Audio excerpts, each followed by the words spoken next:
Hi, Fiona. Hi, Julianne. Lovely to talk to you today. Super to talk to you. Thanks very much. Oh, it's a pleasure. I'm so keen to find out more about you. You and I have spoken a few times, and I'm very curious to know about your journey, how you got here, and what it is you're doing these days, and who are the people you want to reach. And I'm so curious. So if I begin by saying I'm very grateful for the opportunity to speak to you today. I have probably the best place to start, one question, which is, where have you come from? How have you got here? That's a kind of a cool question. Gosh, where did I start? If I'm talking about what I do now, where did I start? I started probably back years and years and years ago with doing Reiki, because I wanted to really understand more about myself, which I think is a journey that very, very many people go on. I then took up life coaching at a certain stage, which taught me a hell of a lot about myself. And then on my travels, I went and discovered about detoxing. I was reading a lot of self-help books at the time and spiritual books. And then I went and discovered detoxing, which took me on a whole new path. It was when I was traveling around Thailand and I wanted to try and do things that I would never do when I went back home. So I decided, right, I want to do something that I'm never, ever going to probably ever get the experience of doing when I go back home. I saw this bar. I walked into the bar. There was a leaflet about detoxing. I went in and spoke to them and just said, what's a detox? You know, explain. He said, oh, it's a pretty cool place to go. Spoke to the guy and decided, right, that's it. I'll never do this again. So I went and did the detox. And during the detox experience and for the weeks following, it really, how can I say it, up my energy levels. And I mean that in physical energy, but also my whole perception and being able to sort of sense my body. And so lo and behold, it became something that I started doing with other people about a year later. When I finished my travels and I came back, I started inviting people to come and do detoxes with me. That was a journey in and of itself, helping other people do detoxes. And it really was quite an opening door for me as well, because as much as I enjoyed the detox, as much as I enjoyed feeling how it felt in my body, then I discovered more about raw food, which kept me clean and on a high level of vibration afterwards as well. It was really quite an immense journey in the fact that I began to feel what I felt like in my body. And I was beginning to teach people not only how to detox, enjoy raw food, but what happens after the detox. And I'm talking, I started detoxing when it really wasn't that popular. There was an awful lot of people still dieting and still trying to force their way into doing certain diets and things for a week. And detox can be very much like that as well. It's a very short-term energy boost. But then when people get home, it's a very strange and difficult thing to kind of merge into their life on an everyday basis. So my passion then became, how can you go beyond detox? And the conversations and things that I was having with people as well, you know, the effects of the detox are fantastic. I really, really enjoy doing it when I'm doing it. Can't do it when I go home. I find it very antisocial, and the raw food and things as well. And it seems to me that you eliminate everything that society has there for fun and enjoyment and socializing. So it's not a very natural thing for people to do. Some people can do it fine, but they tend to be more in that reclusive kind of setup, or they've really, really got a very strong, determined attitude that they want to carry on and do this and carry on feeling very, very well. And that brings me sort of round circle into the fact that it's a feeling. It's a feeling in your body. And if you're forcing yourself to do something for, if it's weight loss, if it's getting fit for a marathon run, or if you're getting fit to get pregnant and boost your fertility, which an awful lot of people find a detox very, very helpful with. But then it's a short term. It's very much you do it for that week or that week and a half or the month, and then you can't continue doing it afterwards. So my passion now is very much what comes after doing your detox, and this is where I am now, and this is what I'm coaching about. So you stand for a detox as being an entry point to discovering who you are and to making changes in life that are going to be long term, because not only does your body change physically and your energy rise, but in that moment, if you grab the opportunity, you can make choices for a better life, a different life, a change of life. That's very nicely put. Very good. Yeah, what I stand for is that it's a life journey. It's a long-term goal. It's a long-term understanding of your body and what really makes you feel good.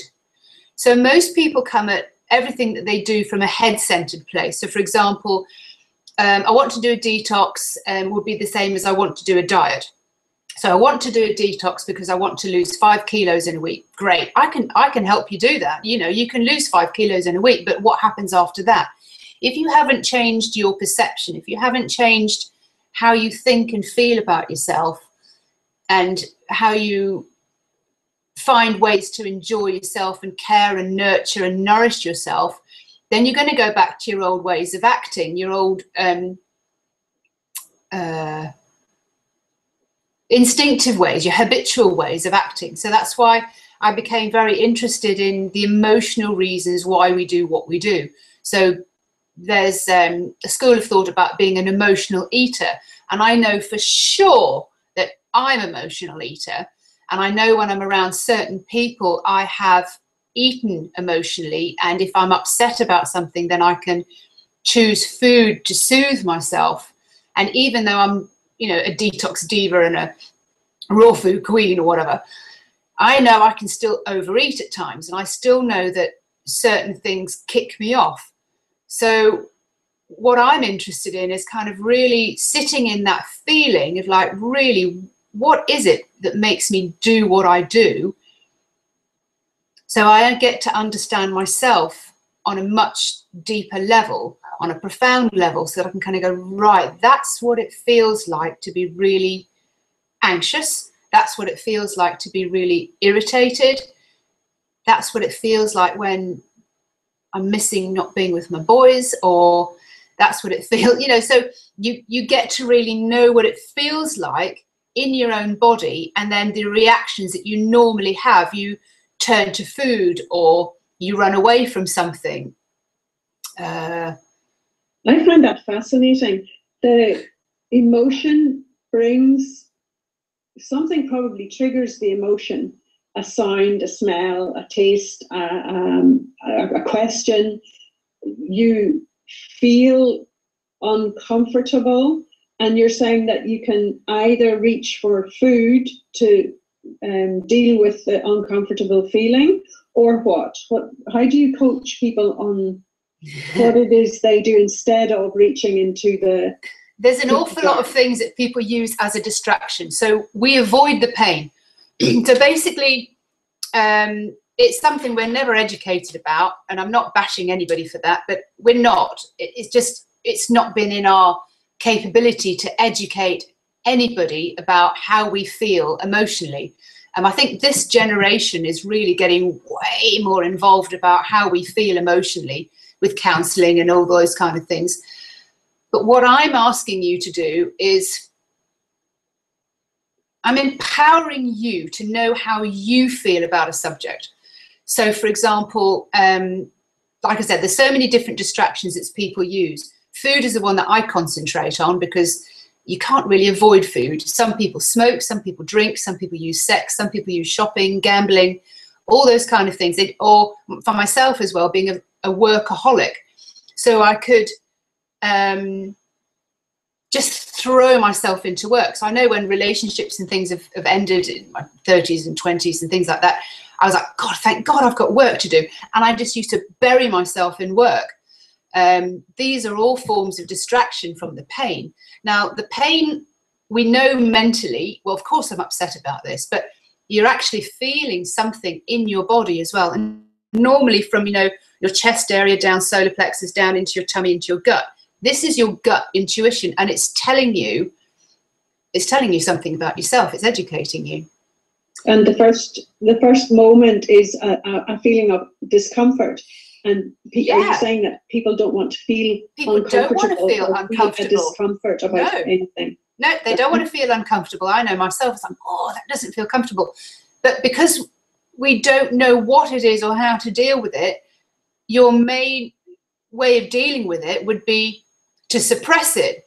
And the best way to suppress it was with heavy foods, you know, so starches, carbohydrates, crisps, alcohol, anything that numbs out the pain. So these are pain numbers. So we still haven't engaged our head with our body, so we've got no idea what is actually going on. What I'm asking you to do, so when I get a client, they come to me, for example, they say, I'm overweight, I sabotage myself, I don't really know what I'm doing. But they do know what they're doing on a completely different level. So it's my job to get them to a different level so that they can feel very comfortable themselves when the situation occurs, or when they're around those particular people, or they have those particular memories or thoughts. And do they come to sit with you in your kitchen and talk about food and how they respond to it? Or is it something that, for example, as we're speaking now, that conversation can take place at a distance? Oh, definitely. I mean, I've got people all over the place, and we do a Skype call, and basically when I'm leading them, I can feel when I'm connected with them, when we link, I can feel where they're feeling it in their body. For example, if I was talking to you and I led you into so you become very relaxed in your body, that's fine. But then what I do is I bring your awareness and your attention that you normally have buzzing around in your head, the energy that's just bashing up against the sides of the head, I bring it slowly down through your face, through your neck, onto your shoulders, so that it rests around your chest and solar plexus area, wherever feels more comfortable for you. And then from that place, there's several different routes that we take. I always create a very safe place for somebody so that they can actually understand where they can go when they feel distressed. That's kind of stage one.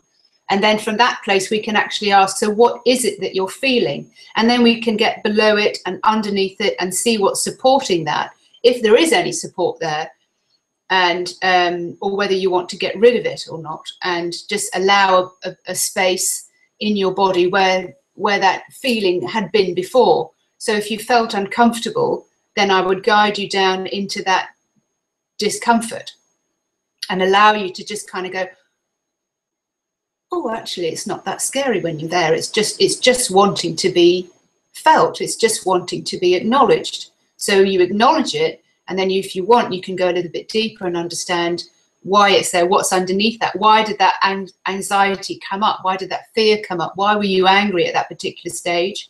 Why is this personal situation really, really irritating you?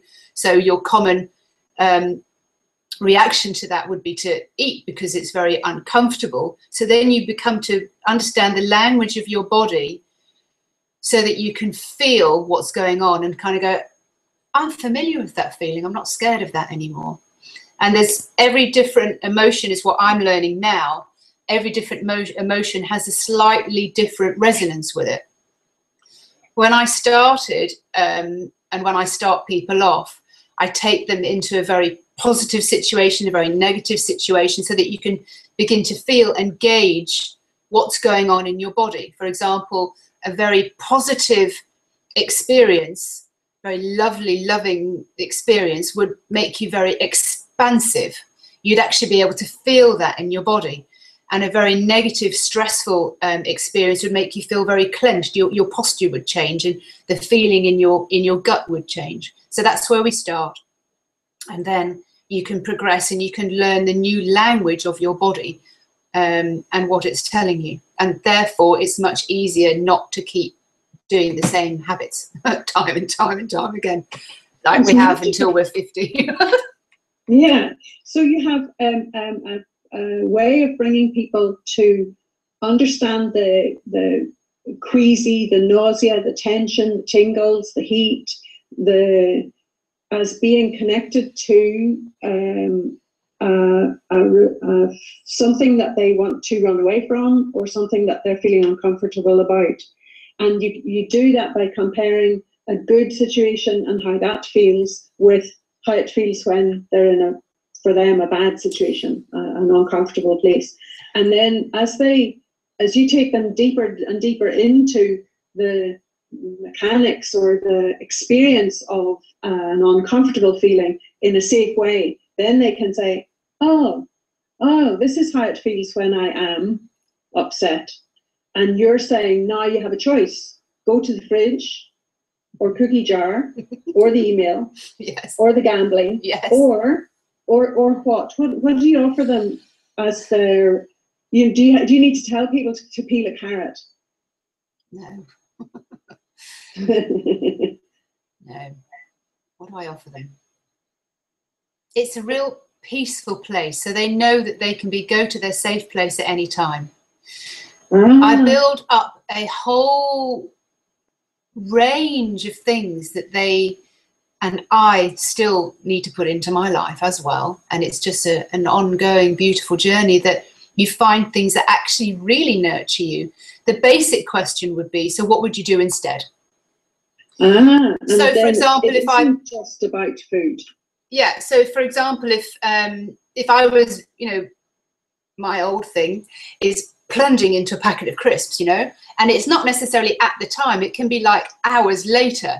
It's something, I deserve something, I've had a blooming awful day, or somebody's been horrible to me, and I need a treat, I deserve something.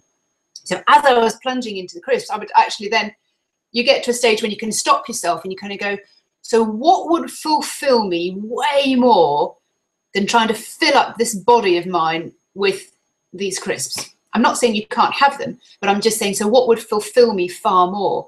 And we play around with this quite a lot, kind of like, for example, very simply, I can tell you some of the things, like we would say, okay, on a scale, what are the things that really, really fulfill you? Are you an adventure? Are you looking for, love and romance? So what is it on your scale, and where would food lie on your scale? And usually food's like a 1 or 2, a low fulfillment value. And horse riding, dancing, traveling, meeting people, lying in the sun, going for a massage, those kind of things. But you need to understand about your character and your values, then you're understanding more and more and more about yourself, to understanding what would really fulfill you. It's not something that you can just snap your fingers and say, well, I'll do that then, and it'll go. For myself, I understood when I started detoxing and raw food, I'm a naughty person. I'm cheeky. I'm kind of rebellious. So all this health and staying good and forcing myself to be good was, in the end, very boring for me. So I wanted to do something that was naughty. There was nothing naughty in this food, or in this lifestyle and business that I was trying to develop. So for me, it was kind of like, oh, come, I deserve some spirited stuff. I want to go and do some crazy stuff. And I hadn't moved my body, or I hadn't done anything that was a little bit on the edge. And then I was like, what did I used to do that I really enjoyed doing before I became a mom? Became too sensible. Oh, I used to love horse riding. So what was it about horse riding? You just never knew if you were going to fall off. And I just loved the speed of it, and the exhilaration of it, the adventure of it, not knowing where you're going to end up, who you're going to meet. So those kind of things were necessary for me to build into my life. And I say it like that because sometimes it's like I still have this image in my head of like, no, do more work. Sit behind your computer. And it's like really important for me to be out in nature. And walking's fine, but that's boring for me as well. There needs to be exhilaration and a thrill. And when I've got the exhilaration and the thrill, those other things don't call me anymore. I hope that answers your question. It does, actually. And it's given me, you've taken me on a journey there where I too resonate with what you're saying on certain being good and staying inside the box is very uncomfortable. Yes, we have to, get up in the morning, make food, go to sleep at night, keep the house and stuff, keep relationships going. But in between times, there's that sparkiness, and it may have to do with our star sign. It may have to do with the weather. It may have to do with, whether it's school holidays or the full moon, or what it is. Yeah. And you're talking at a deep level. You're talking about the work-life balance is the outside story. It's the inside balance of giving and taking. Yeah. Of receiving nourishment from activities that for you are sparkly and enlivening, and raise your energy, raise your vibration. Totally. So that you can do the standard stuff. Yeah. Very well. And do the standard stuff with a smile on your face. Wonderful. We've all got drudge, and we've all got house cleaning to do. We've all got laundry and food to make. And once you understand, I use food as a doorway to understand who you are, what you stand for, what enlivens you, what soothes you. So food for me, and people who are struggling with food, so you're addicted to food, or you're obsessed about food, or you overeat, you binge, all those other things, it's a doorway to understand more about yourself. And if you understood how you ate, when you ate, what kind of food you like eating, there's so many different personality types. You could be for example, when I first did mine, when I first started to understand what kind of eater I was a very functional eater. So food is the bane of my life. I find it quite boring to go in the kitchen and make 3 meals a day, 2 meals a day. My attitude is, I can't believe I'm eating again. But, hence why it's really funny that this has then become an area of interest for me. So, and then I thought, a functional eater, so I'd rather go pick up a banana or a carrot and just chop it and eat it, make something very simple and functional when I'm in a certain frame of mind. So then I did the test again, and I took myself from a different point of view, and I was an intuitive eater. So I was able to sit in my space and think for myself, ooh, what do I really, really want to eat? What satisfies me? What flavors do I want? And what temperature, texture? Then I would go and make that meal. And I always had the things in the kitchen. It's not like your inner self's going to go, oh, I want lobster thermidor. It's like it was quinoa, and it was something very simple, but it was just really, really tasty. And I so enjoyed eating that mindfully, carefully, and really savouring it all. Whereas when I'm a functional eater, I'm busy. There's more to life than food for me. So where's the adventure? Where's the excitement? Get the food over and done with, and let's get out and play. Let's go and do something else. Fascinating. So, using food as a doorway to understand yourself, and realizing that the patterns we've learned in terms of, for example, meat, veg, protein mix, and changing that somehow, as I have been doing as I've been listening to thinking about rainbow colours. What colours of the rainbow could I put on my plate today? It doesn't mean about changing the ingredients. It's like a carrot, you can boil it, or you can grate it and put a dressing on it and set it in on some leaves, and suddenly there's a bit of sparkle to it. So I'm very enthused, I must say, by you're getting the picture pretty much. Yes, I'm getting the picture. But yeah. I'm feeling that you could go. There's more depth for you there as well. So I'm feeling that you haven't asked your body what it wants. You're kind of going, oh, there's so much variety. I could either cook it or read it raw or grate it, and it would look really, really pretty. Yes, that's a form of attraction. That's visual, and that's kind of very head based. But you could also ask your body and say, again, what I was doing earlier is just like, what do I really feel? And when you're in when you're in your safe place, your sweet spot, your quiet place, you just breathe in and breathe out, and you just kind of really get to know where the breath starts and finishes, your heart's beating. So you're actually inside your body, and you can actually go, what do I really, really fancy? What really satisfies me, fulfills me, tickles my taste buds? You know, it's from a different place. So yes, you can visualize it, and you can try and put it out there and think about all the different ways you can do it. And normally when people are talking to me, I can take them through a meditation. I can hear in their voice, and I can feel, even if we're over the airwaves, if they're in their body or if they're in their head. And does the heart come into the equation? I find, I'm asking because I believe that a lot of us are not so comfortable in our heart space. Kindness, compassion, nurturing attitude towards ourselves is something that is, as you were saying earlier, not taught. Sadly lacking, yeah. Yeah, so it is about coming into the heart space and loving yourself, isn't it? It is, and I don't concentrate too much on it because a lot of people think it's a bit woo-woo, but that's all very well, but you're totally right. The area that you connect with when I'm guiding you is to do with your heart and is to do with your solar plexus. So your solar plexus is just below your breastbone. It's in that little triangle, and it's usually there that I get a lot of my instincts and intuition, and a lot of people get it from their heart area, their chest area. So it's this particular region that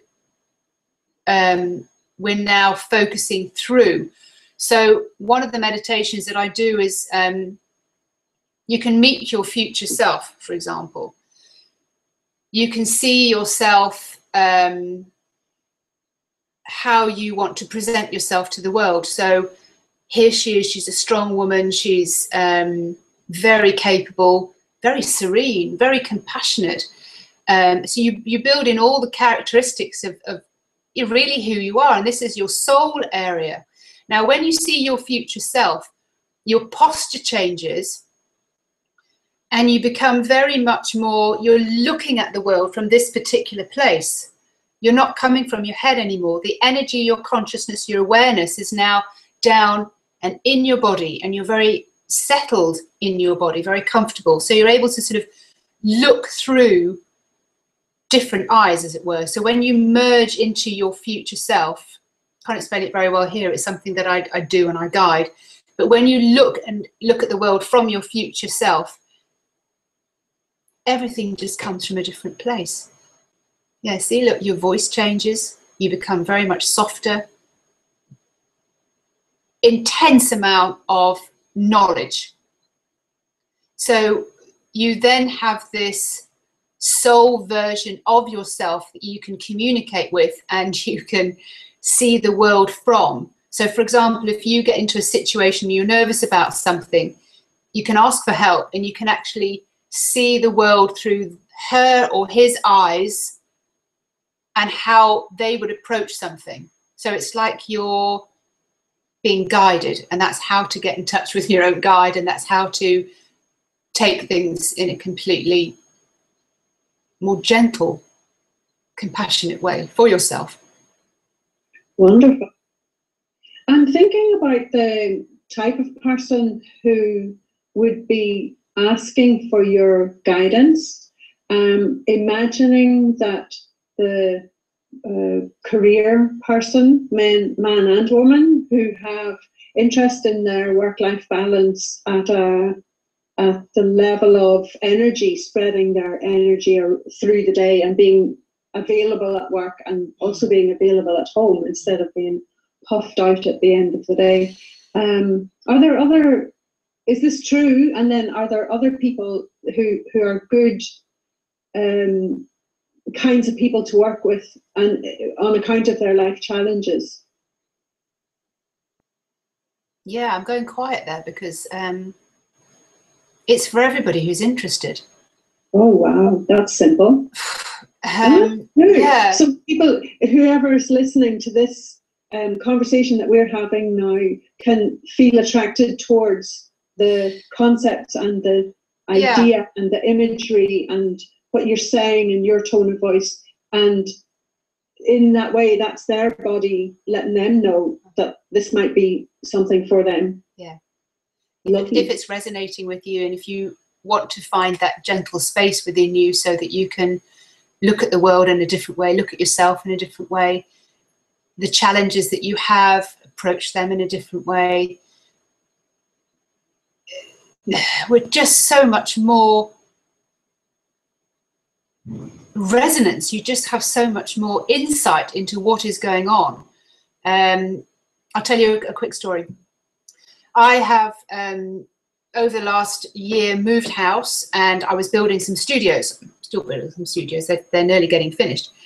And there's a website that I use called HelpX, and I wanted to invite some men in particular because they had the skills. They were plumbers, they were joiners, they were being able to do building work, to come and help me. Now, basically, I offer them food and board, and they come and stay with me and they do the work. Now, I'm a single mother with 2 young boys, and I was a bit nervous about, I wouldn't want anything to sort of go astray, or if somebody was coming and I'd have to ask them to leave and those kind of things. So I thought, okay, well, I know my Reiki, you can tune into people, and I know with my body wisdom, because this is what I call it, I can do that as well. So why don't I put the invitation out, see who replies, and then I will feel into them and see whether I can work with them. So it was a huge experiment for me. So I had some replies, and I felt into this energy and thought, oh, that feels really, really comfortable, I think, because nothing changed. So I brought in the energy of somebody I already knew, and I knew how that energy fitted with me. And I was like, oh, yeah, okay, I'm on track. I know what that person still feels like. I checked it with somebody else. I knew what they felt like. I could feel the energy inside my body of what their energy was. And then I tried again with this HelpX worker, and nothing changed. So this was an experiment for me. So yeah, sure, come along. Happy to have you here. And I think he stayed for about 3 weeks in the end. What a lovely, lovely young man. And again, just to confirm, nothing changed. I didn't have to change anything about myself. He was really easygoing. He used to say to me at the end of the day, is there anything else I can do for you, Fiona? If we went shopping, he would always carry my shopping bags and put things in the car. Just a very easygoing person. So then I decided, well, I'll invite some more people. And I tested it every single time as to how I felt before I met them and how I felt when I was in their presence. And this was this is a way that I've used it in everyday situations. Well, you're using your body wisdom that you've discovered through the process of living and learning to love food and what food means and can do for you. And it has brought you to beyond food, beyond detox. Oh, way beyond. But I do thank the process, and I'm still living in a clean body, as clean as it can be. And, you know, I'm still enjoying food as well if I choose to. So the whole journey has been the fact that the detox, the raw food, has brought me into a more sensitive body. So it's enabled me to get rid of a lot of the habits and the things that I've created that were dumbing down my body, numbing it out, and so that I'm able to feel what's going on. So I'm able to pick up the very sensitive vibrations.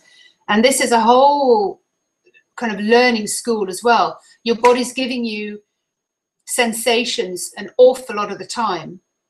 Don't take this road. Don't go that way. Oh, this feels really, really lovely.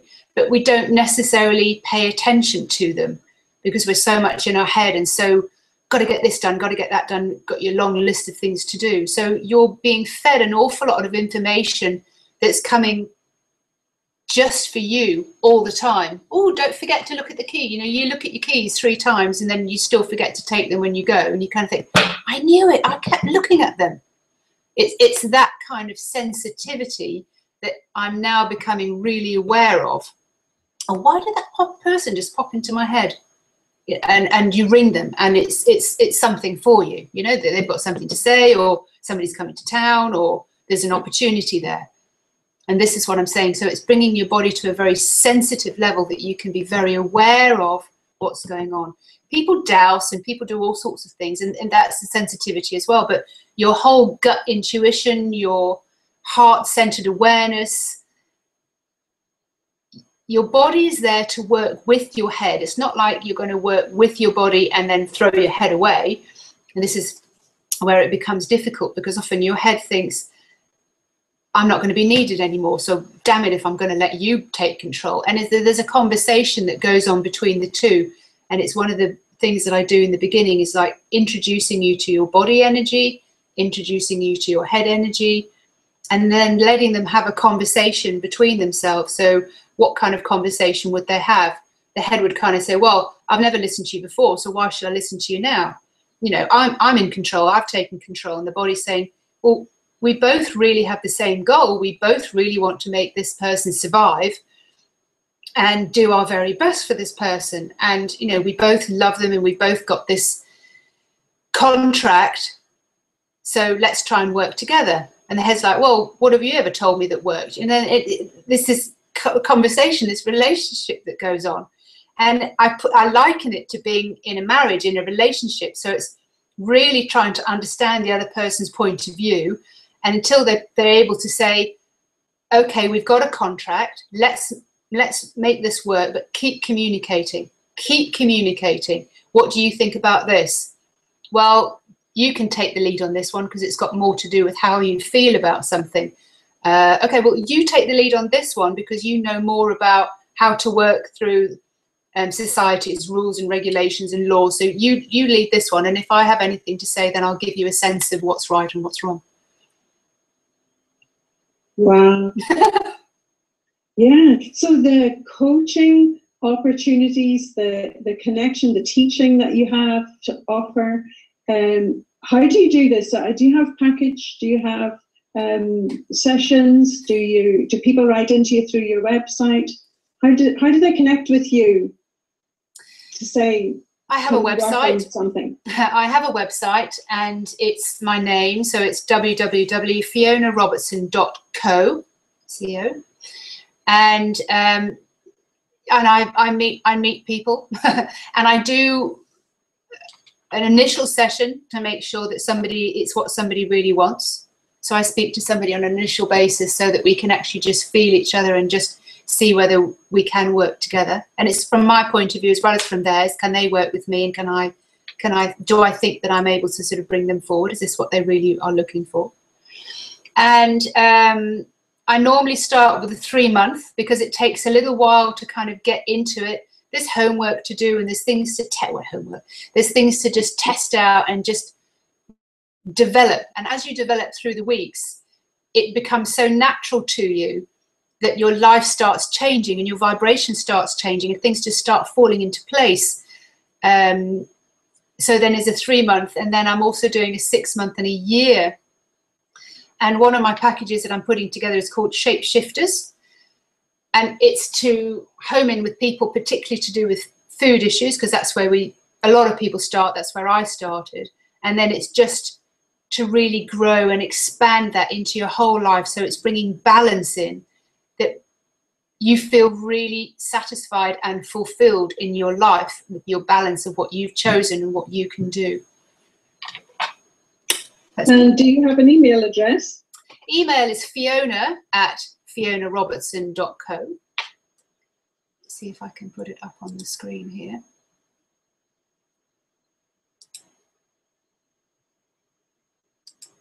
Yeah, good. Okay, so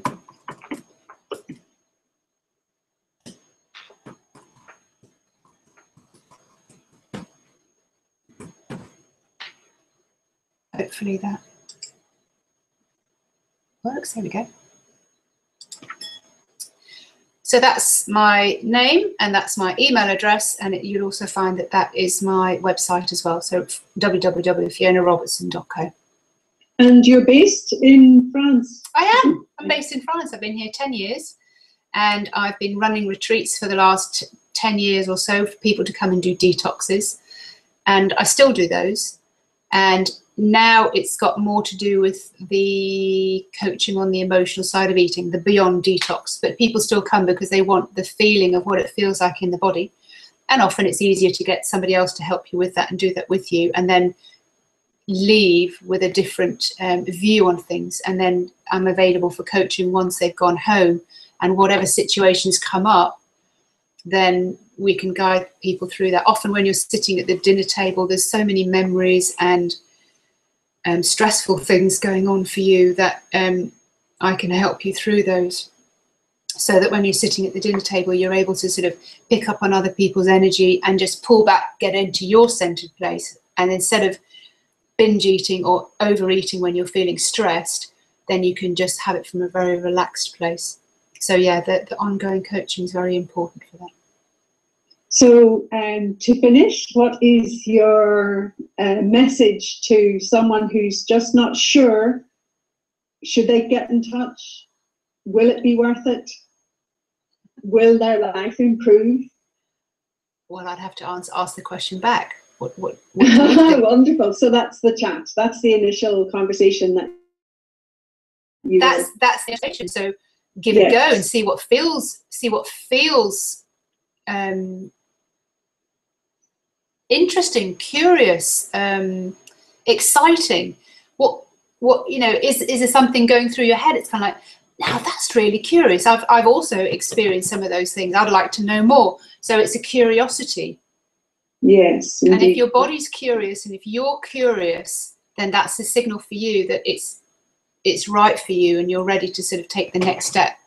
Yeah, and if the next step involves making some changes, you support the changes. People aren't on their own, they are accompanied on their journey. Absolutely.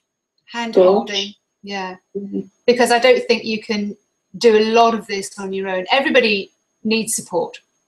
And when you're doing something that's profound, you're going to change your perspective and you're going to start looking after yourself in a different way, then it's really nice and necessary to sort of get the support and kind of go, you're in exactly the right place, exactly the right things are happening for you.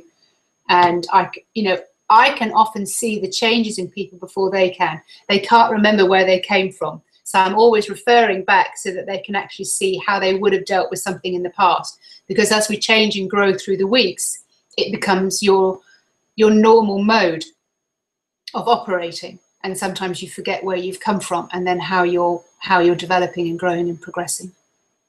Yeah, which brings us back to the beginning of what is it you stand for and where have you come from? And it sounds like a fascinating journey. I also know from talking to you other times that it is great to have company on the journey, great to have reassurance. It's great to create new ways of dealing with the same old food. Beetroot never tasted so good. Red cabbage is now kimchi. It's wonderful. It's wonderful. So I can highly recommend that anyone listening ring you, connect with you, have a chat with you, see what they need. And it's been a pleasure listening. Very, very, very much of a pleasure listening. Thank you, Fiona. Thank you very much. I've enjoyed your questions and I've enjoyed kind of feeling what comes up and what my answers are going to be. So thank you very much. You're welcome. Bye. Bye.